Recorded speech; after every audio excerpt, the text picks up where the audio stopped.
Hello hi friends, welcome back to my channel. ಎಲ್ಲರೂ ಹೇಗಿದ್ದೀರಾ? ಎಲ್ಲರೂ ಕೂಡ ಆರಾಮಾಗಿದ್ದೀರಲ್ವಾ? ಇವತ್ತಿನ ವ್ಲಾಗನ್ನು ಸ್ಟಾರ್ಟ್ ಮಾಡ್ತಾ ಇದ್ದೇನೆ ನಾನು. ನೋಡಿ, ಇವಾಗ ನಾನು ಹಾಸ್ಪಿಟಲಲ್ಲಿದ್ದೇನೆ, ಅಂದರೆ ಕ್ಲಿನಿಕ್ ಬಂದಿದ್ದೇನೆ. ಮಕ್ಕಳು ಡಾಕ್ಟ್ರ್ ಇದ್ದಾರೆ ಅಲ್ಲಿಗೆ.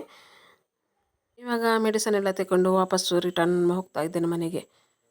ಎಲ್ಲ ಪ್ಯಾಕಿಂಗ್ ರೆಡಿ ಆಗ್ತಾ ಉಂಟು. ನೋಡಿ, ಇದು ಚಿಕ್ಕ ಮಗುವಿದ್ದು ಡ್ರೆಸ್ ಎಲ್ಲ ಆಯಿತು. ಇನ್ನು ನಮ್ಮದು ಕೂಡ ಇಡ್ಲಿಕ್ಕೆ ಉಂಟು, ಎಲ್ಲ ಸೆಟ್ಟಿಂಗ್ ಮಾಡಬೇಕು. ಎಲ್ಲಿಗೆ ಇದು ಪ್ಯಾಕಿಂಗ್ ಎಲ್ಲ ಆಗ್ತಿರೋದು ಅಂತ ನೋಡಿ, ಈ ವಿಡಿಯೋದಲ್ಲಿ ನೋಡಿ ಗೊತ್ತಾಗ್ತದೆ ನಿಮಗೆ.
ಲಗೇಜ್ ಎಲ್ಲ ರೆಡಿ ಮಾಡಿ ಆಯಿತು. ನೋಡಿ, 2 ಬ್ಯಾಗ್ ಮತ್ತು ಒಂದು ಕವರ್ ಕೂಡ ಇಟ್ಟಿದ್ದೇನೆ. ಮತ್ತು ನೀರಿದ್ದು ಬಾಟಲ್ ಕೂಡ ಉಂಟು. ನೋಡಿ, ಬಿಸಿ ನೀರು ಸ್ವಲ್ಪ ಇಟ್ಕೊಳ್ವಾ ಅಂತ. ಎಲ್ಲಿಗೆ ಅಂದರೆ ಈಗ ಸ್ಕೂಲಿಗೆಲ್ಲ ರಜೆ ಸಿಕ್ಕಿತ್ತಲ್ವ, ಹಾಗೆ ಮತ್ತು ನನಗೂ ಕೂಡ ಹುಷಾರಿಲ್ಲ, ಅದಕ್ಕೆ ಈಗ ಅಮ್ಮನ ಮನೆಗೆ ಹೋಗುವ ಅಂತ. ನೋಡಿ, ಗಂಟು ಗುಂಟು ಎಲ್ಲ ರೆಡಿ ಆಗಿದೆ. ಅಂದರೆ 3-4 ಜನ ಇದ್ದೇವಲ್ಲ, ಮಕ್ಕಳು ಮತ್ತು ನನ್ನದು ಅಂತ ಡ್ರೆಸ್ ಅಂತ ಇರುವಾಗ ಇಷ್ಟ ಆಗ್ತದೆ. ಇದರಲ್ಲಿ ಫುಲ್ಲು ಅಡ್ಜಸ್ಟ್ ಎಲ್ಲ ಮಾಡಿ ಇಟ್ಟಿದ್ದೇವೆ. ಇದು ವಾಟರ್ ಬಾಟಲ್ ಕೂಡ ಇಟ್ಕೊಂಡಿದ್ದಾರೆ ನೋಡಿ, ಬಿಸಿ ನೀರು. ಇದು ಈ ಬಾಟಲ್ ಇಲ್ವಾ, ಮೊನ್ನೆ ನನ್ನ ಮಗಳಿಗೆ ಸಿಕ್ಕಿದ್ದು, ಮದ್ರಸದಲ್ಲಿ ಫಸ್ಟ್ ಅವಳು ಕಲಿಯೋದ್ರಲ್ಲಿ. ಹಾಗೆ ಮಗನಿಗೆ ಕೂಡ ಸಿಕ್ಕಿದೆ, ಒಂದು ತವ ಎಲ್ಲ ಸಿಕ್ಕಿದೆ, ಮತ್ತೊಂದು ಹಾಟ್ ಬಾಕ್ಸ್ ಸಿಕ್ಕಿದೆ. ಹಾಗೆ ಅದೆಲ್ಲ ಮತ್ತೆ ತೋರಿಸ್ತೇನೆ ನಿಮಗೆ. ನೋಡಿ, ಮತ್ತೊಂದು ವಿಷಯ ಅಂದರೆ ನೋಡಿ, ಅಷ್ಟೇನು ಖುಷಿ ಆಗ್ತಿಲ್ಲ ಹೋಗಲಿಕ್ಕೆ, ಹುಷಾರಿಲ್ಲ ಮಕ್ಕಳಿಗೆ. ನೋಡಿ, ಜ್ವರ. ಈಗ ಪುನಃ ಈಗ ಮದ್ದಿಗೆ ಎಲ್ಲ ಹೋಗಿ ಬಂದದ್ದು, ಪುನಃ ಹಾಸ್ಪಿಟಲಿಗೆಲ್ಲ ಹೋಗಿ ಈಗ ಬಂದದ್ದು ಅಷ್ಟೇ. 1 ವೀಕಿಂದ ಇದೇ ಆಯಿತು, ಮನೆಯಿಂದ ಹಾಸ್ಪಿಟಲ್ನಿಂದ ಮನೆಗೆ. ನೋಡಿ, ಇದು ನನ್ನ ಹ್ಯಾಂಡ್ ಬ್ಯಾಗ್.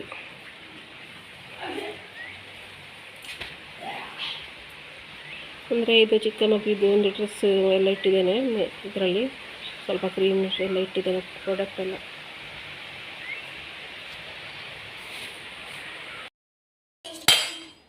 ಸ್ವಲ್ಪ ಬಿಸಿ ಊಟ ಎಲ್ಲ ಮಾಡಿ ಹೋಗುವಂತ. ಊಟ ಮಾಡಲಿಕ್ಕೆ ಕೂಡ ಆಗೋದಿಲ್ಲ, ತುಂಬ ದಿನ ಆಯಿತು ಊಟ ಮಾಡದೆ. ಸರಿ 1 ವಾರನೇ ಆಯಿತು ಊಟವೆಲ್ಲ ಸರಿ ಮಾಡದೆ. ಮತ್ತು ಟ್ಯಾಬ್ಲೆಟ್ ಎಲ್ಲ ತಗೊಳ್ಳಿಕ್ಕೆ ಉಂಟಲ್ವ, ಹಾಗೆ ಸ್ವಲ್ಪ ಬಿಸಿ, ಸ್ವಲ್ಪ ಉಪ್ಪಿನಕಾಯಿಯಲ್ಲಿ ಊಟ ಮಾಡೋದು. ಯಾವುದು ಸಾರೆಲ್ಲ ಬಾಯಿಗೆ ಹಿಡಿತಾನೆ ಇಲ್ಲ. ಉಪ್ಪಿನಕಾಯಿ ಜೊತೆ ಸ್ವಲ್ಪ ಊಟ ಮಾಡುವಂತ ಹೋಗುವಾಗ. 2000 years later.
Vamos.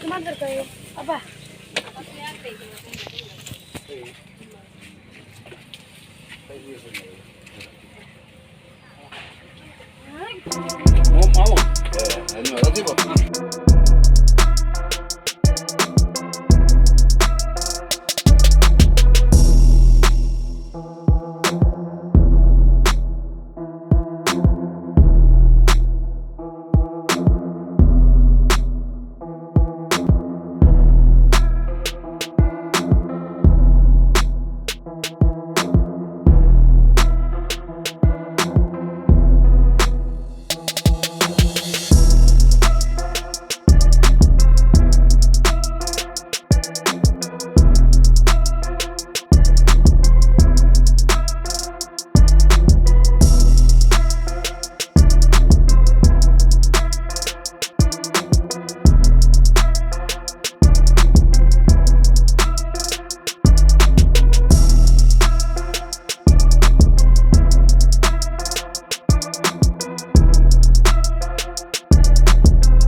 ಈಗ ನಾವು ಧರ್ಮಸ್ಥಳಕ್ಕೆ ಬರ್ತಾ ಇದ್ದೇವೆ ನೋಡಿ. ಧರ್ಮಸ್ಥಳ ಬಂತು. ಇದು ಧರ್ಮಸ್ಥಳದ ಬಸ್ ಸ್ಟ್ಯಾಂಡ್ ನೋಡಿ. ಗೌರ್ಮೆಂಟ್ ಬಸ್ ಎಲ್ಲ ನಿಂತಿದೆ. ಈಗ ಧರ್ಮಸ್ಥಳಕ್ಕೆ ರೀಚ್ ಆದ ಅಷ್ಟೇ. ಇನ್ನು ಕೂಡ ಹೋಗ್ಲಿಕ್ಕೆ ಉಂಟು ಬೆಳ್ತಂಗಡಿಗೆ. ನಾವು ಉಜಿರೆಯಾಗಿ ಹೋಗ್ತೇವೆ ಬೆಳ್ತಂಗಡಿಯಿಂದ. ಧರ್ಮಸ್ಥಳದಿಂದ ಆಗಿ ಉಜಿರೆ ಮತ್ತು ಲಾಯಿಲಾಗಿ ಮಂಜುಟ್ಟಿಗೆ ಹೋಗ್ತೇವೆ. ಹಾಗೆ ಇವಾಗ ಧರ್ಮಸ್ಥಳದಿಂದ ಉಜಿರೆಗೆ ಬಂದ್ವಿ ನೋಡಿ. ಇದು ಉಜಿರೆದು ದೊಡ್ಡ ಪೇಟೆ ಅಂತ ಹೇಳ್ಬೋದು. ಇಲ್ಲಿ ಒಳ್ಳೊಳ್ಳೆ ಬಟ್ಟೆ ಅಂಗಡಿ ಎಲ್ಲ ಉಂಟು. ಮೊದಲೆಲ್ಲ ನಾವು ಇಲ್ಲಿಗೆ ಬರ್ತಾ ಇದ್ವಿ ಬಟ್ಟೆ ಎಲ್ಲ ಪರ್ಚೇಸ್ ಮಾಡಲಿಕ್ಕೆ. ಹಾಗೆ ಇದು ಉಜಿರೆದ್ದು ಬಸ್ ಸ್ಟ್ಯಾಂಡ್ ಅಂತ ಹೇಳ್ಬೋದು ನೋಡಿ. ಹೋಗ್ತಾ ಇದ್ದೇವೆ ಇಲ್ಲಿಂದ. ಇನ್ನು ಇಲ್ಲಿಂದ ಸ್ವಲ್ಪ ಇರೋದು ಮನೆಗೆ ಹೋಗಲಿಕ್ಕೆ. ಇಲ್ಲಿಂದ ಲಾಯಿಲಾಗಿ ನಾವು ಹೋಗ್ತೇವೆ ನೋಡಿ. ಮತ್ತು ಇವತ್ತು ಅಪ್ಪನಿಗಂತೂ ಸಾಕಾಗಿದೆ ಡ್ರೈವಿಂಗ್ ಮಾಡಿ ಮಾಡಿ. ಅಂದರೆ ಲಾಂಗ್ ಉಂಟಲ್ವ, ಹೋಗಿ ಕರ್ಕೊಂಡು ಎಲ್ಲ ಬರಲಿಕ್ಕೆ. ಹಾಗೆ ನನ್ನ ಮಗಳು ಫಸ್ಟ್ ಹೋಗೋದಲ್ಲಿ ಮನೆಗೆ. ಅಲ್ಲಿ ಮಂಜುಟ್ಟಿಗೆ ಬಂದ್ವಿ ನೋಡಿ. ಮನೆಯದ್ದು ರೋಡು ರೀಚ್ ಆಗ್ತಾ ಇದ್ದೀವಿ. ಹೋಗ್ತಾ ಇದ್ದೇವೆ ಮನೆಗೆ. ನಾನಂತೂ ಫುಲ್ ಖುಷಿಯಲ್ಲಿದ್ದೇನೆ. ಹಾಗೆ ಒಂದು 4 ಮಂತ್ ಆಯಿತು ಮನೆಗೆ ಹೋಗದೆ. ಮಕ್ಕಳಿಗೆಲ್ಲ ಸ್ಕೂಲೆಲ್ಲ ಇದ್ದರೆ ಹೋಗ್ಲಿಕ್ಕೆ ಆಗೋದಿಲ್ಲ ಅಲ್ಲ ನೋಡಿ. ನಮ್ಮ ಮನೆ ಬಂತು ನಮ್ಮದು. ಇವಾಗ ನನ್ನ ಮಗು ಫಸ್ಟ್ ನಾವು ಹೋಗೋದು ಮನೆ ಕರ್ಕೊಂಡು. ಹೇಗಿದೆ ಅವರ ರಿಯಾಕ್ಷನ್ ಮತ್ತು ಹೇಗೆ ವೆಲ್ಕಮ್ ಮಾಡ್ತಾರಂತ ಈ ವಿಡಿಯೋದಲ್ಲಿ ನೋಡುವ. ಓಕೆ, ಮುಂದಿನ ವ್ಲಾಗಲ್ಲಿ ಸಿಗ್ತೇನೆ. Thank you. ನನಗೆ ಎಲ್ಲರೂ ಕೂಡ ನೋಡಿ ವಿಡಿಯೋ ನೋಡಿ ಸಪೋರ್ಟ್ ಮಾಡಿ. ಓಕೆ, ಬಾಯ್. ಈ ವಿಡಿಯೋ ಇಷ್ಟ ಆದರೆ ಸಪೋರ್ಟ್ ಮಾಡಿ, ಲೈಕ್ ಮಾಡಿ. ಮತ್ತು ಈ ಹೊಸ ವಿಡಿಯೋದಲ್ಲಿ ಸಿಗ್ತೇನೆ. Okay, bye. Take care.